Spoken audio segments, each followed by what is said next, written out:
We will be hosting a free webinar on how to become a .NET developer and what is the career as a .NET full stack developer. As part of this webinar, we will discuss what is .NET development, roadmap of development, and scope of .NET developer, who can become a .NET developer, and demands for .NET developers in different industries. And certificates will be provided to all the active participants. Now I would like to call Ma'am Falaknaz. Ma'am, please continue. I am Falaknaz Sumro, second year BSIT student and Microsoft Learn Student Ambassador from Quest, Nawabshah. Today I am doing a session on .NET development by Sabu Techno Society. अच्छा, तो सबसे पहले अगर हम बात करें .NET development की या इस सेशन की कि हम ये सेशन क्यों कर रहे हैं, तो ये सेशन सिंपली हमारी जो है आगाही के लिए है, अवेयरनेस के लिए कि हम .NEट डेवलपमेंट के बारे में जान सकें कि वो क्या होता है, या हम कोई भी एप्लीकेशन बनाते हैं तो सिंपली उसमें सिर्फ प्रोग्रामिंग लैंग्वेज या उसके बैकएंड में या फ्रंट एंड में या कौन कौन सी चीज़ें उसमें जो है इन्वॉल्व होती हैं, उनको समझने के लिए हम ये सेशन कर रहे हैं। इसमें तो हम जो टेक्नोलॉजी यूज़ कर रहे हैं वो .NEट डेवलपमेंट टेक्नोलॉजी है, पर अगर हमें अवेयरनेस होगी इसके बारे में तो हम दूसरी टेक्नोलॉजीज़ के बारे में भी सर्च आउट करेंगे और उनके बारे में भी सीखने की कोशिश करेंगे, क्योंकि ये हमारी मोटिवेशन होती है कि अगर हमारे पास नॉलेज हो गई, फुल अवेयरनेस हो गई हमारे पास, तो हम उस चीज़ को सीखने में भी इंटरेस्टेड होंगे। तो सबसे पहले अगर हम बात करें .NEट की, तो .NEट ओपन सोर्स सॉफ्टवेयर है जो कि गिटहब पे है और इंट्रोड्यूस करवाया गया था माइक्रोसॉफ्ट की तरफ से। मतलब कि इसको जो स्टार्ट किया गया था वो माइक्रोसॉफ्ट ने स्टार्ट किया था 2002 में, और ये फ्री है, ओपन सोर्स है।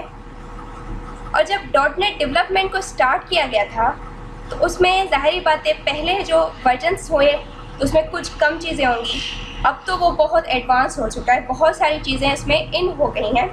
वो भी हम डिस्कस करेंगे कि क्या क्या चीज़ें जो है .NEट फ्रेमवर्क में हम कर सकते हैं, और अभी मॉडर्न जो .NEट फ्रेमवर्क है या .NEट कोर है उसमें क्या क्या चीज़ें हैं।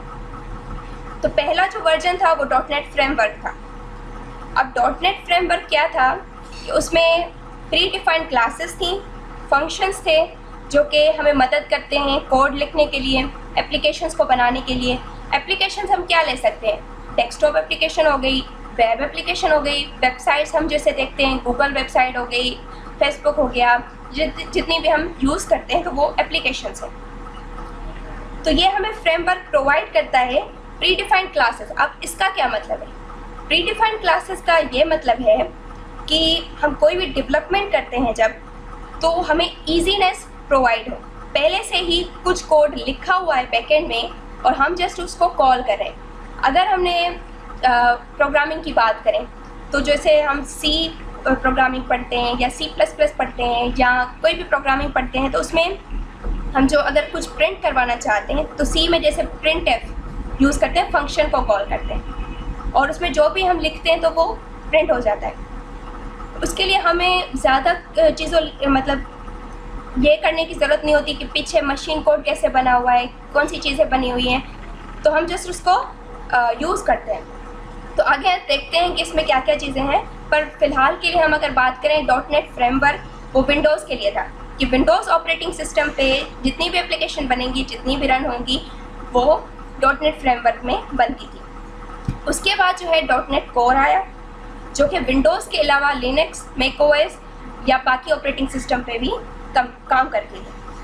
अब जो .NEट डेवलपमेंट है या उसके लिए हम लैंग्वेजेस कौन सी यूज़ कर सकते हैं, C# कर सकते हैं, F# कर सकते हैं, C++ और VB.NET।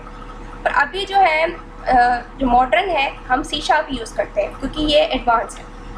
अब अगर हम ओपन सोर्स की बात करें, जैसे हमने कहा कि .NEट जो है वो ओपन सोर्स है गिटहब पर ओपन सोर्स का मकसद जो है कुछ लोगों को पता होगा, कुछ लोगों को नहीं पता होगा। मोस्टली हमें ये पता होता है कि ये फ्री है या इसका कोड हम जो है वो फ्रीली देख सकते हैं, पर इसका जो मकसद क्या होता है कि ओपन सोर्स अगर कोई चीज़ है तो वो फ्री तो होती है, हम उसका कोड भी देख सकते हैं पर उसमें कंट्रीब्यूशन भी कर सकते हैं। जैसे कि इसमें हम यहाँ पर देख सकते हैं कि 1 लाख से ज़्यादा लोगों ने इसमें कंट्रीब्यूट किया है और 3,700 से ज़्यादा कंपनीज़ ने इसमें कंट्रीब्यूट किया है। तो आप देख सकते हैं कि जो .NET है उसमें अगर इतनी सारी कंपनियां कंट्रीब्यूट कर रही हैं तो उसको यूज़ भी कर रही होंगी, जाहिर बात है उसका स्कोप भी होगा। तो एक और बात कि हम जो है इस .NET डेवलपमेंट को अगर हम सीखते हैं या इसमें एप्लीकेशंस बनाते हैं तो वो फ्री है, या इसका सोर्स कोड अगर हम देखना चाहते हैं तो वो भी फ्री है। अगर हम डीपली डेवलपमेंट को सीखना चाहते हैं तो इसमें पीछे जो कोड चल रहा है तो वो भी फ्री है, हम उसको देख सकते हैं, कंट्रीब्यूट कर सकते हैं। अब अगर हम हिस्ट्री की बात करें .NET की तो हम उसको 3 पार्ट्स में डिवाइड कर सकते हैं। .NET फ्रेमवर्क जो पहले आया, उसके बाद .NET कोर और उसके बाद .NET 5 एंड .NET 6 एरा जो कि अभी मॉडर्न एरा है। अगर हम .NET फ्रेमवर्क की बात करें, सिंपली हम कह सकते हैं कि ऐसी एप्लीकेशंस बनाना जो कि विंडोज़ पे रन हो सके, चल सके। तो उसका आर्किटेक्चर भी हम अगर थोड़ा बहुत देख लेते हैं कि पहले जो है कोई लैंग्वेज है वो हम लिखेंगे, उसके बाद वो जो लैंग्वेज है वो कॉमन लैंग्वेज में चेंज हो जाती है, क्योंकि प्रोग्रामिंग का तो रूल ही ये होता है कि जब हम सी लैंग्वेज से भी कोई कोड लिखते हैं तो वो पहले असेंबली लैंग्वेज में जाती है, उसके बाद मशीन कोड में कन्वर्ट होती है। तो अब यहाँ पर क्या होता है, 2 टाइप की एप्लीकेशंस हम बना सकते थे। मेनली विंडोज़ फॉर्म बना सकते थे, उसके अलावा ASP.NET मतलब कि वेब फॉर्म्स और वेब सर्विसेज हम इसमें कर सकते थे। ADO.NET की क्लासेस थे जिसकी मदद से हम इन एप्लीकेशंस को बनाते हैं। बेस क्लास लाइब्रेरीज थी, उसके बाद कॉमन लैंग्वेज रन टाइम, ये बड़ा इम्पोर्टेंट है क्योंकि अब देखें विंडोज़ फॉर्म बनाने हैं तो इसके लिए भी कॉमन लैंग्वेज रन टाइम एक ही रन टाइम होगा, ASP डॉट बनानी है तो उसके लिए भी सेम रन टाइम होगा, और फिर उसके बाद जो ऑपरेटिंग सिस्टम, यहाँ पर तो ऑपरेटिंग सिस्टम विंडोज़ ही इस्तेमाल हुआ है। तो एग्जीक्यूशन सिंपल थी, C# कोड है अगर हमारा तो कंपाइलर जो है उसी का होगा, कंपाइल करेगा, एरर देखेगा कोड को कि कोड में कोई एरर वगैरह तो नहीं है।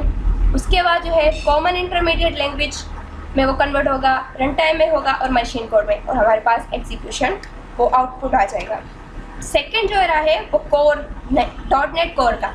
अब पहले जो था फ्रेमवर्क था विंडोज़ के लिए जिस था, तो वो लिमिटेड चीज़ हो जाती है, मतलब एक ही प्लेटफॉर्म के लिए कोई चीज़ होती है तो वो लिमिटेड होती है, लिमिटेड लोग उसको यूज़ कर सकते हैं। पर माइक्रोसॉफ्ट ने इसमें चेंजेस की। अच्छा, माइक्रोसॉफ्ट ने इसमें चेंजेस की, सिर्फ माइक्रोसॉफ्ट ने नहीं बल्कि ये तो ओपन सोर्स है, कोई भी इसमें कंट्रीब्यूट कर सकता है। तो इसीलिए ये रैपिडली चेंज हो रहा है, मतलब जो न्यू टेक्नोलॉजीज़ आती जा रही हैं मार्केट में, तो उसमें जो है टेक्नोलॉजीज़ इस .NET डेवलपमेंट में भी आती जा रही हैं। मैम एक क्वेश्चन है जी। जावा का जो सोर्स कोड है मैम, वो भी तो इंटर रिलेटेड है ना .NET से? जावा का फ्रेमवर्क पहले था ना, वो अलग फ्रेमवर्क है, ये अलग फ्रेमवर्क है।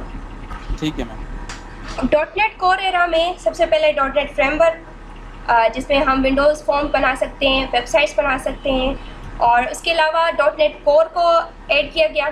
कोर का ये मकसद था कि हम ना सिर्फ विंडोज़ ऑपरेटिंग सिस्टम में बल्कि बाकी ऑपरेटिंग सिस्टम में भी उसको चला पाएँ, जैसे लिनक्स हो गया और इसके अलावा मैक OS हो गया। जाहिर बात है चेंजेस हो रही हैं, ऑपरेटिंग सिस्टम्स बन रहे हैं, तो कोई भी डेवलपमेंट जो अगर टेक्नोलॉजी है कोई, तो उसको रैपिडली चेंज होना है तो वही आगे एडवांस हो सकती है। उसके बाद Xamarin, अगर कोई ऐप डेवलपमेंट करना चाहता है, मोबाइल के लिए कोई एप्लीकेशन बनाना चाहता है, तो उसके लिए भी तो कोई फ्रेमवर्क होना चाहिए, ज़ाहिर बात।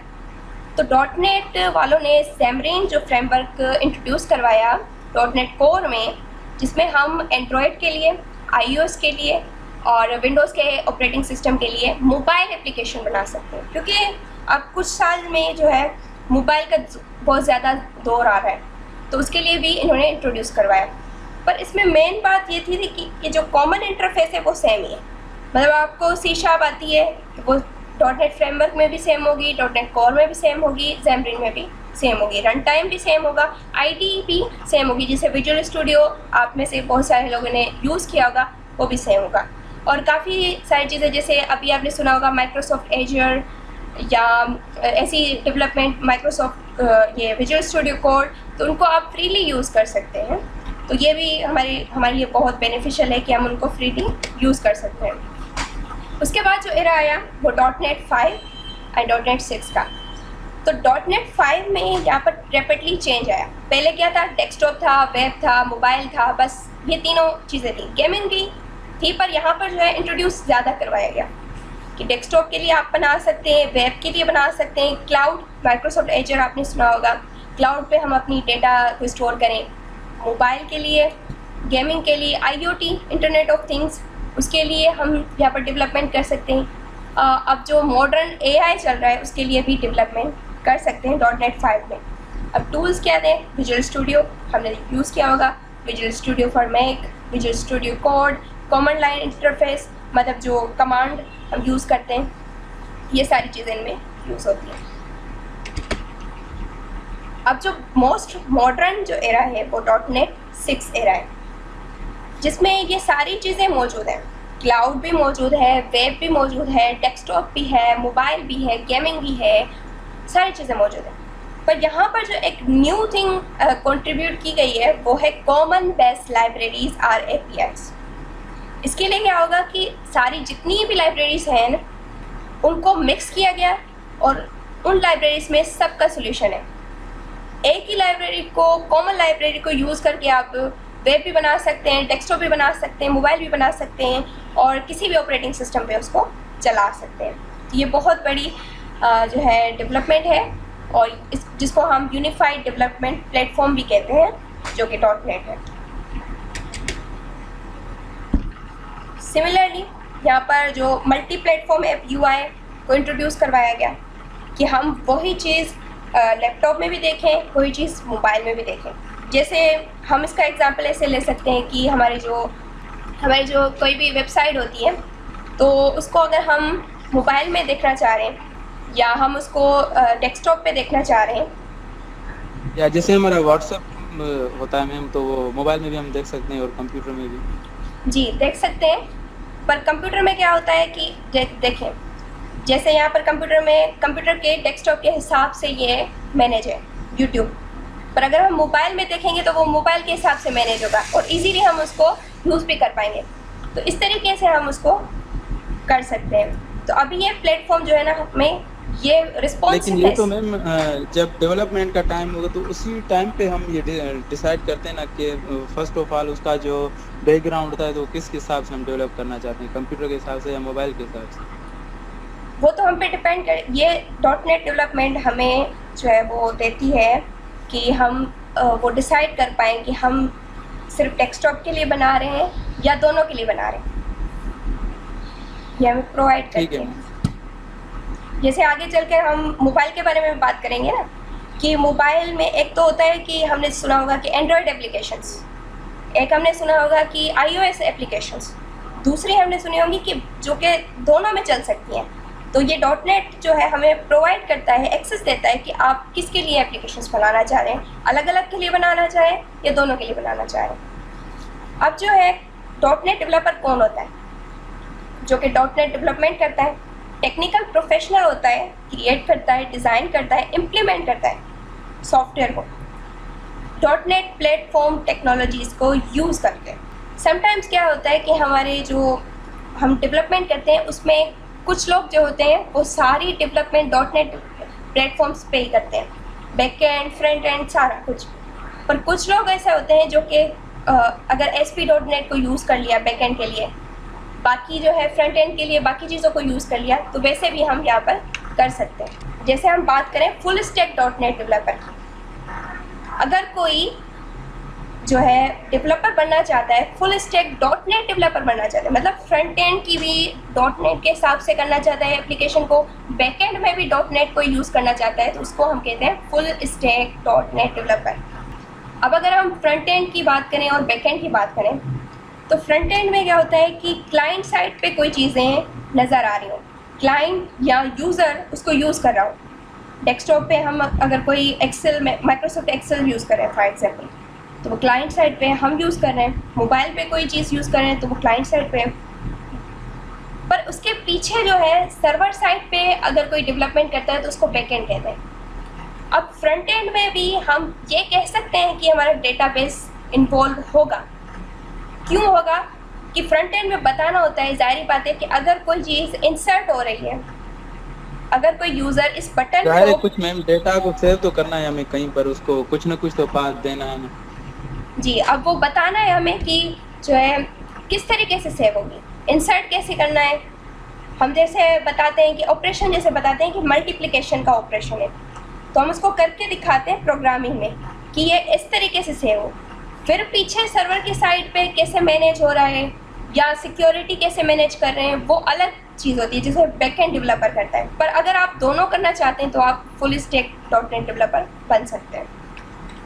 अच्छा मैम, ऊप भी यूज़ कर सकते हैं हम .NET में, जिस तरह जावा में यूज़ कर सकते हैं ऊप के कॉन्सेप्ट, और आईटीज़ वगैरह नेटबीन्स वगैरह सॉफ्टवेयर भी यूज़ करते हैं। ऊप जो होता है वो प्रोग्रामिंग लैंग्वेज का पार्ट होता है, जैसे C# हम इसमें यूज़ करते हैं ना, वो ऑब्जेक्ट ओरिएंटेड प्रोग्रामिंग है, वो खुद बता दे ऑब्जेक्ट ओरिएंटेड। उसके बगैर तो ऊप के जो कॉन्सेप्ट हैं उसके बिना तो कुछ भी हम डेवलपमेंट नहीं कर सकते ना। जैसे कि एंड्रॉयड एप्लीकेशन वगैरह अगर हम डेवलप करेंगे तो बैकएंड पे तो हमें ज़ाहिर है ऊप वगैरह तो यूज़ करनी होगी ना, जो इतना बड़ा लेंदी अगर कोड हम उसको शॉर्ट करना चाहते हैं। जी ऊप तो लाजमी है, उसको यूज़ करेंगे। C# जो है वो ऑब्जेक्ट ओरिएंटेड प्रोग्रामिंग है, जिसमें अगर हम उसको सीखते हैं तो पहले फंक्शन सीखते हैं उसके, जो जैसे C language object oriented programming नहीं है, तो हम उसको इतना ज़्यादा यूज़ भी नहीं करते। जैसे C++ है वो यहाँ पर हम यूज़ कर सकते हैं .NET में, क्योंकि वो भी ऑब्जेक्ट ओरिएंटेड प्रोग्रामिंग है।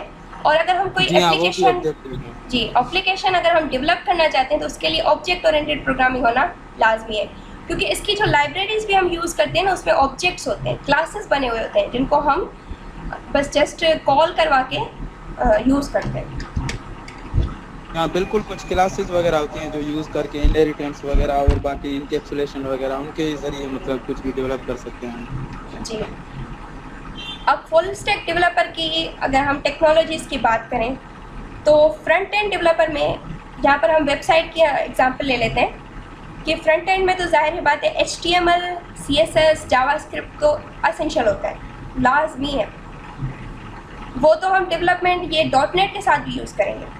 उसके बाद जो बैकएंड डेवलपमेंट होती है उसमें बाकी सारे, यहाँ पर देखें जावा का भी फ्रेमवर्क है, पाइथन का फ्रेमवर्क है, एंगुलर फ्रेमवर्क, बाकी सारे फ्रेमवर्क है, वो भी यूज़ कर सकते हैं। पर हम यहाँ पर बैकएंड में .NET फ्रेमवर्क यूज़ करेंगे अगर हम फुल स्टैक .NET डेवलपर बनना चाहते हैं। उसके बाद डेटाबेसेस हैं, MySQL डेटाबेस है, ओरेकल है, और उसके बाद जो है डेवऑप्स, उसमें आप C# की डेवऑप्स यूज़ कर सकते हैं।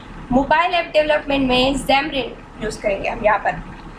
वैसे अगर हम बनना चाहते हैं मोबाइल एप्लीकेशन के डेवलपर, तो हम जो है मोस्टली ये किया जाता है कि हम नेटिव बन जाएं, जैसे एंड्रॉयड के लिए या iOS के लिए।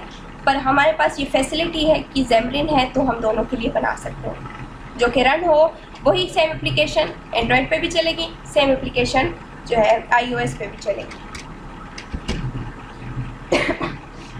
अब अगर हम स्पेसिफिक बात करें वेब डेवलपर की, तो उसके लिए HTML, CSS, जावास्क्रिप्ट तो असेंशियल है, क्योंकि HTML जो होता है स्केलेटन होता है, शेप होता है किसी भी चीज़ का। उसके बाद जो CSS है वो उसकी स्टाइलिंग होती है, या अगर हम अपना एग्जांपल लें लिविंग थिंग्स का, तो उसकी स्किन हो सकती है, उसके कलर्स हो सकते हैं CSS में। उसके बाद जो जावास्क्रिप्ट होता है वो हम ब्रेन कह सकते हैं, या हम प्रोग्रामिंग लैंग्वेज कह सकते हैं। अगर हमने जैसे प्रोग्रामिंग लैंग्वेज में टास्क देते हैं कि ये टास्क इस तरीके से परफॉर्म हो, प्रेस करना है, ऑपरेशन करना है, लूप लगाना है, तो वो सारी चीज़ें हम यहाँ पर करते हैं। उसके बाद डेवलपमेंट में C# तो लाजमी है, जो कि ऑब्जेक्ट ओरिएंटेड प्रोग्रामिंग है, जिसमें ऑब्जेक्ट्स भी हम यूज़ करते हैं। कुछ जो है लाइब्रेरीज़ में पीछे से हमारे पास होते हैं, काफ़ी सारे जो है ना प्री डिफाइंड होते हैं, उनको जस्ट हमें यूज़ करना होता है। उसके बाद जो है SQL डेटाबेस के साथ कनेक्ट करने के लिए एंटिटी फ्रेमवर्क है, जो कि हम यूज़ कर सकते हैं डेस्कटॉप क्लाइंट एप्लीकेशंस बनाने के लिए। वो भी एक लाइब्रेरी के तरह ही हम उसको देख सकते हैं, जिसमें अगर हम डेटा स्टोर करते हैं तो उसके फ्रेमवर्क्स वहाँ पर मौजूद होते हैं, ऑब्जेक्ट्स मौजूद होते हैं, जिसको यूज़ करते हैं। उसके बाद जो है ASP.NET, ये बैकएंड हो गया डेवलपमेंट का। जैसे हम जावा फ्रेमवर्क यूज़ करें या हम Django फ्रेमवर्क यूज़ करते हैं, तो उसकी जगह पर ये ASP.NET डेवलपर का फ्रेमवर्क है, इन जैसे लॉजिकल एक्टिविटीज होती हैं मैम हमारी बैकएंड में। जैसे कि हम वेब पेजेस को डायनामिक करना चाह रहे हैं, यहाँ पर हम देख सकते हैं कि वही वेबसाइट जो है डेस्कटॉप पे भी चल रही है, वही वेबसाइट टीवी पे चल रही है, वही वेबसाइट मोबाइल पे चल रही है, तो उसके हिसाब से चल रही होती है। तो हम कभी कभी कोई वेबसाइट देखते हैं तो हम कहते हैं ये रिस्पॉन्सिव नहीं है। क्यों नहीं है? इसको जो है जूम करना पड़ता है। हम जो है मोबाइल पे देख रहे हैं तो सही से नज़र नहीं आ रही। तो उसके लिए ASP.NET जो है ना डायनामिक वेबसाइट्स बनाने के लिए यूज़ होता है। उसके बाद डेस्कटॉप डेवलपर बनना चाहते हैं वो भी बन सकते हैं। C# तो असेंशियल है, और WPF विंडोज़ प्रेजेंटेशन फाउंडेशन सीखना होगा। ADO.NET की क्लासेस के बारे में सीखना होगा जो कि डेटाबेस के साथ हमारी कम्युनिकेशन करवाता है। Entity framework, universal Windows platform. अब इसका क्या मकसद होता है कि यूनिवर्सल विंडोज़ प्लेटफॉर्म का मकसद ये होता है कि हम कोई भी चीज़ विंडोज़ ऑपरेटिंग सिस्टम पर चला सकें। सेम वही चीज़ भले ही वो मोबाइल हम यूज़ कर रहे हैं या लैपटॉप यूज़ कर रहे हैं या टैबलेट यूज़ कर रहे हैं, पर अगर उसमें विंडोज़ ऑपरेटिंग सिस्टम है तो वो उसमें चल जाए। उसके बाद मोबाइल डेवलपर अगर आप बनना चाहते हैं तो .NET की मदद से उसको C# तो लाजमी आनी चाहिए। और इसका एक फ़ायदा भी है कि अगर आपको C# आती है तो ये आपके लिए जो है प्लस पॉइंट हो गया कि आप किसी भी डेवलपमेंट में स्विच कर सकते हैं। उसके बाद सेकंड ऑप्शन यहाँ पर आ रहा है Xamarin नेटिव का। तो अब यहाँ पर क्या है कि .NET हमें दो चीज़ें प्रोवाइड कर रहा है। हमें ये भी बोल रहा है कि आप Xamarin नेटिव को यूज़ करके एंड्रॉयड के लिए अलग, iOS के लिए अलग, विंडोज़ के लिए अलग मोबाइल एप्लीकेशन बना सकते हैं। पर अगर आप सब के लिए एक ही बनाना चाहते हैं तो Xamarin Forms यूज़ कर लें। उसके साथ जो है एंड्रॉयड, iOS, विंडोज़ की मोबाइल एप्लीकेशंस की थोड़ी बहुत हमें जो है नॉलेज होनी चाहिए कि वो काम किस तरीके से करती हैं ऑपरेटिंग सिस्टम्स। उसके बाद अगर आप गेम डेवलपर बनना चाहते हैं तो जो है वैसे हमने सुना भी होगा कि गेम के लिए C# सीखनी होगी, पर जो है सिर्फ गेम के लिए नहीं, पर हम बहुत सारी चीज़ें इससे कर सकते हैं। वेब, डेस्कटॉप, मोबाइल सब कुछ कर सकते हैं। उसके अलावा C# के अलावा कंप्यूटर ग्राफिक्स आने चाहिए जो कि गेम में ज़रूरी है। यूनिटी प्लेटफॉर्म आपको सीखना होगा। स्क्रिप्टिंग आपको आनी चाहिए तो आप गेम डेवलपर बन सकते हैं। उसके अलावा जो इसके लिए मैम हमारी डेवलपमेंट के लिए आईडी कौन सी यूज़ होती है? आईडी सेम होती है। ये यहाँ पर देख सकते हैं आपकी विजुअल स्टूडियो। अच्छा, VB पे मतलब विजुअल स्टूडियो पे हम इसकी डेवलपमेंट कर सकते हैं? जी, विजुअल स्टूडियो पे आप जो है C# करेंगे। अच्छा मैम, फॉर सपोज अगर मेरा कोई भी सॉफ्टवेयर डेवलपमेंट हो गया है तो ये क्या उसकी .exe हमें लास्ट में किसी को भी देनी पड़ेगी? जी .exe तो वो एग्जीक्यूशन, जाहिर बात है एग्जीक्यूशन के लिए आपको करना पड़ेगा। जाहिर है मैम, किसी को भी हम जब डेवलपमेंट करके देंगे तो उसे हम कोडिंग तो भी नहीं दे सकते ना, उसकी लास्ट जो वर्जन होगा पूरा सॉफ्टवेयर डेवलपमेंट करके तो उसको सिर्फ इंस्टॉलेशन ही हमें देनी है। जी बिल्कुल वही देनी है। हम जब भी अगर डाउनलोड करते हैं कोई चीज़ तो उससे हम अंदाज़ा लगाएं तो वहाँ पर भी हमें exe फाइल मिलती है जिसको हम डाउनलोड करते हैं, रन करते हैं एडमिनिस्ट्रेटर पे, तो वो हमारी रन हो जाती है। ठीक। अच्छा, तो क्लाउड डेवलपर जो है ये न्यू टेक्नोलॉजी है। तो क्लाउड का क्या मतलब है? वैसे हमने storage, server, database, application, mobiles सब में जाहिर बात है स्टोर तो करना होगा ना कुछ चीज़ों को। हम कोई भी ऐप यूज़ करते हैं तो उसकी कुछ चीज़ें हमारी मोबाइल में स्टोर होती हैं और कुछ चीज़ें जो है इंटरनेट पे स्टोर होती हैं। जैसे कि हम अगर YouTube यूज़ कर रहे हैं तो उसकी कुछ ना कुछ MBs होती हैं, जाहिर बात है हम जब उसको डाउनलोड करते हैं, क्योंकि कुछ चीज़ें उसमें स्टोर होती हैं। जब हम YouTube वीडियो डाउनलोड करके रखते हैं अपने YouTube में तो वो भी हमारी स्टोरेज में होती है, पर जो है उसके बैकएंड में जो स्टोरेज है वो सारा हमारे मोबाइल में नहीं होता, वो कहीं क्लाउड में होता है, कहीं इंटरनेट पे सर्वर्स जो होते हैं उसमें होता है। तो इसमें क्लाउड गूगल ड्राइव की तरह। जी गूगल ड्राइव की तरह, बिल्कुल गूगल ड्राइव की तरह हम इसको यूज़ कर सकते हैं। यहाँ पर जो है माइक्रोसॉफ्ट एजर .NET में हम इसको यूज़ कर सकते हैं। जैसे हम गूगल ड्राइव सिंपली उसमें, अब ये मेरी जो है स्लाइड है, ये भी इसमें माइक्रोसॉफ्ट की ऑनलाइन चल रही है, उसमें सेव है। तो इस तरीके से हम जो है उसका क्या बेनिफिट होगा, यहाँ पर मैंने स्लाइड बनाई, अगर मैं मोबाइल में उसको ओपन करूँगी तो मोबाइल में भी ओपन हो जाएगी। तो इस तरीके से वो होती है हमारी इंटरनेट पे सेव हो जाती है। तो उसके लिए माइक्रोसॉफ्ट एजर हमें पढ़ना होगा, क्योंकि हम उसमें क्या होता है डिप्लॉय करते हैं अपनी जो है वेबसाइट वगैरह को होस्ट करते हैं इंटरनेट पे। अगर वेबसाइट है तो ज़ाहिर बात है ASP.NET, web APIs, data models, azure database या माइक्रो सर्विसेज भी हम इसकी मदद से कर सकते हैं। उसके बाद जो है .NET डेवलपमेंट में मशीन लर्निंग का भी कॉन्सेप्ट है। अच्छा, मशीन लर्निंग का जो कॉन्सेप्ट है उसमें क्या होता है कि सबसे पहले हमें AI या मशीन लर्निंग के बारे में बेसिक नॉलेज होनी चाहिए। उसके बाद ML.NET के कुछ जो है फ्रेमवर्क है, .NET का ही फ्रेमवर्क है, उसको सीखना होगा। और उसमें क्या होता है कि विंडोज़ पे चला सकते हैं, पावर BI में एजर के साथ भी यूज़ कर सकते हैं उसको, मतलब कि होस्ट कर लें उसको इंटरनेट पे। उसके बाद IoT इंटरनेट ऑफ थिंग्स, उसमें भी चीज़ें बना सकते हैं। उसके लिए हमारे पास जो है ARM लाइब्रेरी और रन टाइम सीखना होगा, उसकी मदद से हम बना सकते हैं।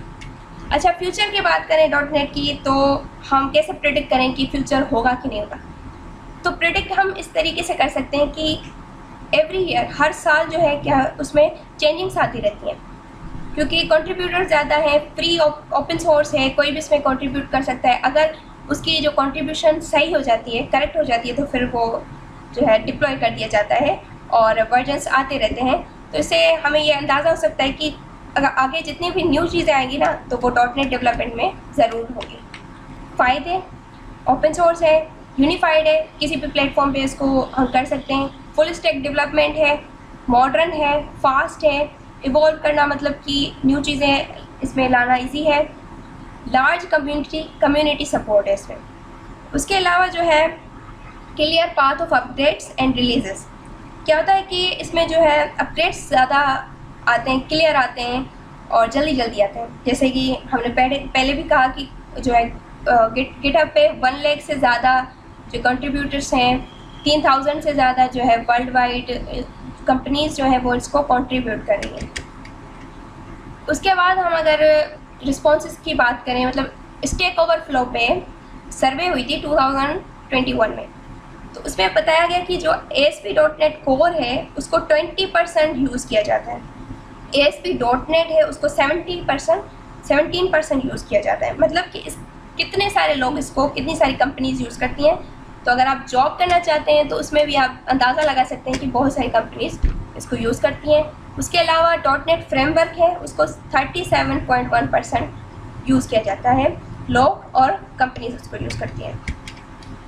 जॉब्स की अगर हम पाकिस्तान में बात करें तो मैं रिसेंटली देख रही थी जॉब्स का, तो अभी रिसेंटली अगस्त 29 पे एक जॉब आई है .NET डेवलपर की, जिसकी सैलरी है 70,000 से लेकर 1 लाख तक। तो इसकी हम वेबसाइट पे भी चले जाते हैं, तो ये वेबसाइट है rosie.pk, आप यहाँ पर आ सकते हैं, या कोई भी वेबसाइट आप जो है उसको यूज़ कर सकते हैं, जिसमें आपको पता चलेगा कि इसका स्कोप कितना है। आप यहाँ पर देख सकते हैं, एक्सपीरियंस भी बताया हुआ है और सैलरी भी बताई हुई है, और जो है senior full stack developer, .NET developer, काफ़ी सारी जो है जॉब्स हैं। मतलब कि पाकिस्तान में इसको यूज़ किया जाता है और जॉब्स भी मिलती हैं इसकी, तो अगर आप सीखते हैं तो आपके लिए बहुत बेनिफिशियल है। उसके अलावा जो है लिंक्डइन के थ्रू भी इसकी बहुत सारी जॉब्स हैं .NET डेवलपर की। अच्छा, अगर हम बात करें कि हम सीखें कैसे, तो सबसे पहले बेस्ट तरीका ये कि हम जो है डॉक्यूमेंटेशन जो होती है इसकी वेबसाइट है माइक्रोसॉफ्ट की, उस पर यहाँ हमें सीखना होगा। मतलब उससे क्या होगा, हमारी क्लियरेंस हो जाएगी कि कौन कौन सी चीज़ें इसमें हैं, हर चीज़ वहाँ पर अवेलेबल है। उसके अलावा न्यू रिलीजेस जो होते हैं वो भी वहाँ पर हैं। पर अगर आप यूट्यूब चैनल से सीखना चाहते हैं तो कुछ रिकमेंडेड यूट्यूब चैनल्स हैं, programming with Mosh, I am Tim Corey, .NET interview preparation videos, .NEट क्विज फोन, तो इनसे भी आप सीख सकते हैं। इसके अलावा बुक्स से भी सीख सकते हैं, जैसे C# वगैरह। तो this was my session about .NET development. और इसका जो है बेनिफिट यही हो था कि आगाह करना आपको कि डॉट नेट डेवलपमेंट क्या होता है। या ये नहीं है, ज़रूरी नहीं है कि आप डॉट नेट डेवलपमेंट ही सीखें, पर जो है आप अगर सीखते हैं तो आपके लिए बेनिफिशियल है। अगर आप कोई और डेवलपमेंट सीखना चाहते हैं तो उसके लिए रिसर्च आप किस तरीके से कर सकते हैं, तो वो भी आपको जहन में थोड़ा सा आ गया होगा। अब अगर आपका कोई क्वेश्चन है तो वो आप पूछ सकते हैं। मैम जी, वेबसाइट के बैकएंड में हम जावा, पाइथन और सी शार्प में से कौन सी सही लैंग्वेज है जो यूज़ कर सकते हैं? जो सी शार्प, जावा और पाइथन इनमें अच्छा।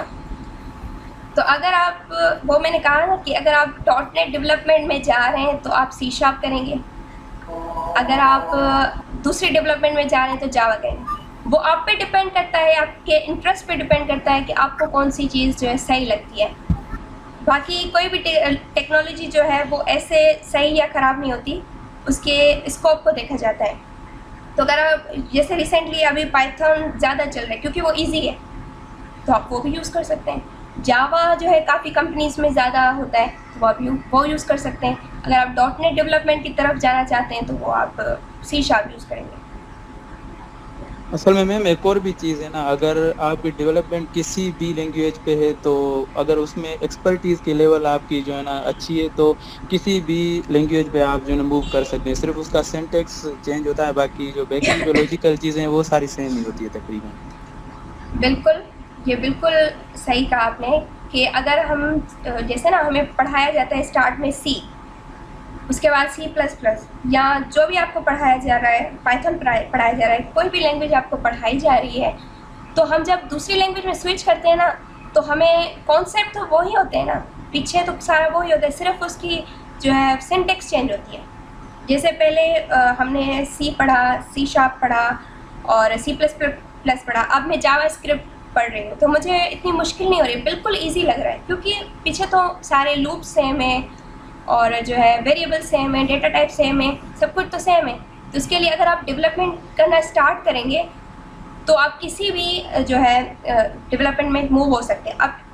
अब ऐसा होता है कि जो कंपनीज होती है ना, उसमें क्या होता है कि आपको अगर कोई डेवलपमेंट से इंटरव्यू ले रहे हैं, अगर फॉर एग्जांपल आपसे पाइथन में इंटरव्यू लिया जा रहा है डेटा स्ट्रक्चर्स का, पर लाजमी नहीं है कि आपको कंपनी में जाने के बाद भी पाइथन से ही वो काम करना होगा। दूसरी लैंग्वेजेस आपको सिखाएंगे, दूसरे फ्रेमवर्क्स भी आपको सिखाएंगे अगर ज़रूरत पड़ी तो वो भी आप सीख लेंगे क्योंकि कॉन्सेप्ट तो सेम ही होते हैं। असल में मैम जो है ना मैंने ये जो अपना हिदायत सर्टिफिकेशन है वो की थी, तो उनकी जो ना लर्निंग प्रोसेस इतना अच्छा है कि किसी भी, अगर आप जावा सीख रहे हैं तो किसी भी और लैंग्वेज वगैरह पे आपको मूव करना बहुत इजी है, क्योंकि हिदायत सर्टिफिकेशन मैं तो सबके लिए यही कहूँगा, जो भी न्यू लर्नर्स है उनके लिए तो बेस्ट एक अपॉर्चुनिटी है। जी बिल्कुल होगा। वैसे भी अगर आप जो है इंटरेस्ट लर्नर हैं तो आप किसी भी लैंग्वेज में मूव कर सकते हैं। और एक जो है प्रोफेशनल होता है कंप्यूटर साइंटिस्ट या आईटी प्रोफेशनल, वो तो कभी एक लैंग्वेज में तो मूव कर ही नहीं सकता ना, एक लैंग्वेज में तो कभी नहीं रह सकता। और अगर आपको ग्रो करना है तो आपको रैपिडली चेंज होना पड़ेगा मार्केट के हिसाब से। डेवलपर की जो भी जॉब्स वगैरह हैं जो आपने वेबसाइट्स बताई जैसे कि rosie.com है, और इन चीज़ों पर जो वेबसाइट है ये रियल होती है क्या? इन पर कोई फेकनेस वगैरह तो नहीं है कि हम लोग अप्लाई कर दें और फिर जो हमें पता चले कि ये कंपनी फेक थी या समथिंग, ऐसा कोई प्रॉब्लम हो? ये rosie.com अब फेक का ये होता है कि अगर आपको कोई लिंक भेज रहा है फॉर एग्जांपल और उसमें से अगर आप जा रहे हैं तो फेक हो सकता है। पर अगर आप कोई सर्च कर रहे हैं और आपके सर्च इंजन में ऊपर कोई वेबसाइट आ रही है तो ज़ाहिरी बात है सर्च इंजन ने उसको एग्जामिन किया होगा कि ये फेक तो नहीं है, या लोगों ने उसको ज़ाहिरी बात है अप्रिशिएट किया है तभी वो आगे आ रही है। या लिंक्डइन आपका प्रोफाइल प्रोफेशनल प्रोफाइल है, अगर उसमें आपको कोई रिकमेंडेशन हो रही है तो आपको वो फेक नहीं होगी। पर अगर आपको कोई डायरेक्टली कोई लिंक भेज देता है और बोलता है कि ये भाई आप कर लो, तो वो फेक हो सकती है। या आपका कोई जानने वाला है वो आपको रिकमेंड करता है तो वो फेक नहीं होगी बिल्कुल। आपको थोड़ी बहुत जो है डिटेल में भी जाना होगा उसके कि इसके पीछे क्या है, कितने लोग अप्लाई कर रहे हैं, तो आप जो है ऐसे कर सकते हैं। अच्छा मैम, डेटाबेस के लिए अगर हम बैकएंड पे किसी भी एप्लीकेशन के लिए यूज़ कर रहे हैं तो क्या ओरेकल या ओरेकल का कौन सा वर्जन बेस्ट रहेगा डेटाबेस की बैकएंड की कनेक्टिविटी के लिए, स्टोरेज के लिए? ओरेकल का वर्जन मैंने अभी तक यूज़ नहीं किया। मैं एसक्यूएल मैंने यूज़ किया है डेटाबेस के लिए, ओरेकल मैंने यूज़ नहीं किया। आप गूगल पे सर्च कर सकते हैं, आपको काफ़ी या यूट्यूब पे देख सकते हैं, लोगों के एक्सपीरियंस होते हैं, वो बताते हैं कि किस में कौन सी अच्छा है ये, क्योंकि हर वर्जन में कोई ना कोई जो है मतलब कि फीचर होता है, तभी हम यूज़ करते हैं। सबसे जो ज़्यादा सिक्योर है ना मैम, वो ओरेकल ही है डेटाबेस के लिए, क्योंकि मेरी पे भी इस्लामाबाद में जॉब है as a developer assistant programming. मैंने भी सिंध यूनिवर्सिटी से बीएस किया हुआ था, तो हम यहाँ पर ओरेकल का वर्जन यूज़ करते हैं। ये परचेजिंग थोड़ी मतलब जो है ना है, इसकी कॉस्टली प्राइस है, लेकिन सिक्योरिटी के लिए सबसे बेस्ट नंबर 1 यही ओरेकल ही चल रहा है आजकल। जी बहुत बेस्ट है, अगर बेस्ट चल रहा है तो अच्छी बात है। पर हम अगर स्टूडेंट की बात करें तो जो है स्टूडेंट फ्री से स्टार्ट करता है डेवलपमेंट करना, फिर कंपनीज तो उसको पे भी कर सकती हैं। जी मैम। जी आप कोई भी डेटाबेस यूज़ कर सकते हैं, पर उसके आपको देखना होगा कि जो है आपके लिए क्या सही है, आप किस में डेवलपमेंट कर रहे हैं, और जो है सिक्योर अगर आप चाह रहे हैं तो उसके हिसाब से करना होगा। अगर आप ऐसे ही सीखने के लिए कर रहे हैं तो वो आप यूज़ कर सकते हैं। जी आपकी आवाज़ बहुत कम आ रही है।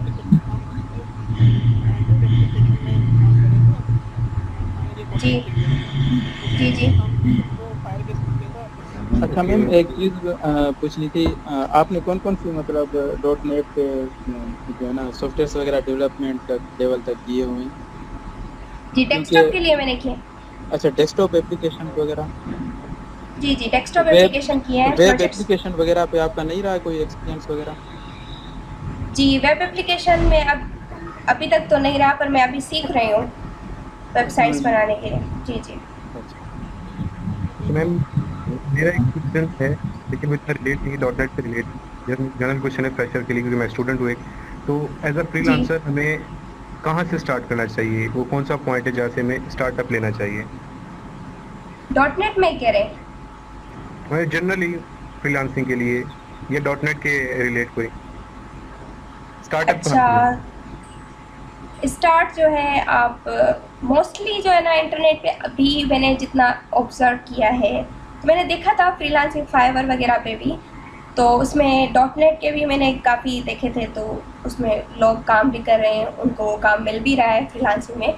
पर अगर आप वेब डेवलपमेंट करते हैं होल किसी भी फ्रेमवर्क को यूज़ करके, डॉट नेट लाजमी नहीं है, पर किसी भी फ्रेमवर्क को अगर आप यूज़ करके वेब डेवलपमेंट करते हैं तो उसका बहुत स्कोप है, और लोग बहुत ज़्यादा वेबसाइट्स बनवा रहे हैं। तो आप वेबसाइट से स्टार्ट कर सकते हैं। उसके लिए आप जो है डॉट नेट को भी यूज़ कर सकते हैं, मर्न डेवलपमेंट को यूज़ कर सकते हैं, मीन डेवलपमेंट को यूज़ कर सकते हैं। तो उसके लिए आपको ना पूरी डेवलपमेंट सीखनी होगी, या तो फ्रंट एंड या बैक एंड या फुल स्टैक, तो फिर आप जो है इजीली फ्रीलांसिंग कर सकते हैं। मैम अभी तो वेब डेवलपमेंट के लिए अगर हम कहीं से भी कोई सर्वर फॉर सपोज हम परचेज कर रहे हैं, तो उसके लिए तो डेवलपमेंट तकरीबन जो भी है हमारी सिर्फ ड्रैग एंड ड्रॉप ही है, उसके बाद तो कुछ भी ऐसा नहीं अगर हम सर्वर को ही परचेज कर रहे हैं। जी सही है। अब यहाँ पर मैसेज आया है, dot net is now an old tech for web development. जी बिल्कुल, डॉट नेट जो है वो वेब के लिए बिल्कुल अभी ओल्ड है। वही मैं कह रही हूँ कि इसका मतलब सेशन का मतलब ये नहीं है कि आप डॉट नेट डेवलपमेंट ही करें, क्योंकि अब जो है ना मर्न डेवलपमेंट, मीन डेवलपमेंट ज़्यादा चल रही है। स्किल पे आप 4 कम से कम 5 दिन आप काम करके देखें, इसमें आपको लगे ना कि यार ये स्किल मेरे लिए है, उस स्किल Exactly. मतलब एक्सपर्ट बने हो, मतलब उस स्किल पे आप काम करें, ताकि मतलब जी, हमारा टीचर होते थे कायदा यूनिवर्सिटी में जाहिद अब्रो साहब, अब तो प्रोवोस्ट बन जी, गए जी। हैं और है वो, तो वो हमें कहते थे बेटा लोहार ऐसे बनो कि आपसे अच्छा कोई लोहार ना हो। मतलब कहने का ये कि कोई भी स्किल पकड़ो, लेकिन आपको ना एक्सपर्ट होने चाहिए, मतलब आपको एवरीथिंग आनी चाहिए। एग्जैक्टली यही बात है ना कि आप जो है देखो कि अभी क्या चल रहा है और कौन कौन सी डेवलपमेंट है, या फाइवर अपर के पे भी देखेंगे कि टॉप पे कौन से लोग हैं, टॉप पे कौन से लोग हैं, स्किल कौन सी हैं और कौन कौन सा काम कर रहे हैं। तो जैसे मैंने थोड़ी बहुत रिसर्च की थी, ट्विटर पे भी अकाउंट्स पे भी आप जो है लोगों को फॉलो वगैरह करो। तो उसमें वेबसाइट्स का भी बहुत ज़्यादा था। अभी जो है मॉडर्न डेवलपमेंट का बहुत ज़्यादा है स्कोप है, जैसे .NET का बिल्कुल वेबसाइट के लिए कम हो गया है। तो ऐसे हम अगर कोई डेवलपमेंट सीखते हैं तो इसका मतलब ये भी नहीं है कि हम जो है सिर्फ उसी डेवलपमेंट में रहेंगे, चेंज करना होगा हमें अपने आप को। पर एक बार सीखेंगे तो हम जो है स्ट्रॉन्ग होंगे उसमें। अस्सलाम वालेकुम। वालेकुम अस्सलाम। जी मुस्कान, आप कर लें क्वेश्चन, आपको क्या क्वेश्चन करना है? ऑनलाइन फ्रीलांसिंग के लिए तो तकरीबन जितना भी मैंने ऑब्जर्व किया है तो ग्राफिक डिजाइनिंग जो है ना उसका ज्यादा स्कोप चल रहा है, क्योंकि विजिटिंग कार्ड वगैरह हर एक चीज जो है ना फॉरेन से जस्ट हमें जो है ना एक गिग्स वगैरह लेनी पड़ती है। उनके पास इतना टाइम तो नहीं होता कि वो ये चीजें डेवलप करें। तो जितनी चीजें मैंने देखी है, या जैसे कि वेब डेवलपमेंट के लिए कोई भी उनका जो है ना फ्रंट पेज डिजाइन करना होता है, तो ज्यादातर जी जो है ना बिल्कुल, ग्राफिक डिजाइनिंग वगैरह काफी स्कोप मैंने देखा हुआ है, फोटोशॉप का। ग्राफिक डिज़ाइनिंग का बहुत स्कोप बिल्कुल है, और लोगो डिज़ाइनिंग का स्पेशली और ज़्यादा है। और अब उसमें जो है वो पे भी बहुत ज़्यादा है। जैसे अगर फेसबुक पे भी काम चल रहा है फ्रीलांसिंग का, और फाइवर पे जी बिल्कुल ग्राफिक का ज़्यादा है। जी हाँ, जितनी भी मैंने ऑब्जर्व की है तो जो है ग्राफिक डिजाइनिंग अभी टॉप प्रायोरिटी पे चल रही है ना वहाँ पे, क्योंकि जी वेब डिजाइनिंग वगैरह हर एक चीज़ जितनी भी हमारी डेवलपमेंट साइट में आती है तो उसमें भी ग्राफिक डिजाइनिंग यूज होती है, और जर्नल पर्पस के लिए भी। जी बिल्कुल, मैंने भी ऑब्जर्व किया है। Anybody else? अगर आप लोगों को क्वेश्चन करना है तो आप मैम से कर सकते हैं। No thanks. No ma'am, thank Okay, you. so this event organized by Sabu Techno Society. Sabu Techno Society always motivate, encourage to students and aware about modern technologies. So thank you, ma'am Falaknaz, ji for welcome, your my pleasure. precious time. Thank you And I hope so कि आप सबको भी समझ आई होगी, काफी आपको knowledge आई होगी. Yes. Actually, I have done my ma'am. No thanks ma'am. Thank you so much, ma'am. जी थैंक यू, आपका बहुत शुक्रिया, आप यहाँ पर जो है आए। और इसके अलावा अगर आपका यहाँ पर कोई क्वेश्चन नहीं है तो उसके अलावा भी अगर आपका कोई क्वेश्चन है तो आप हमारे लिंक्डइन पे भी आप कनेक्ट हो सकते हैं हमारे साथ, और हमारे यूट्यूब चैनल को भी विज़िट कर सकते हैं। जैसे कि हमारा यूट्यूब चैनल फलक सुमरो के नाम से है, उसको भी ज़रूर विज़िट कीजिएगा। Okay, thank you very much. Okay, ma'am. Thank you. Thank you ma'am. So you all can lift out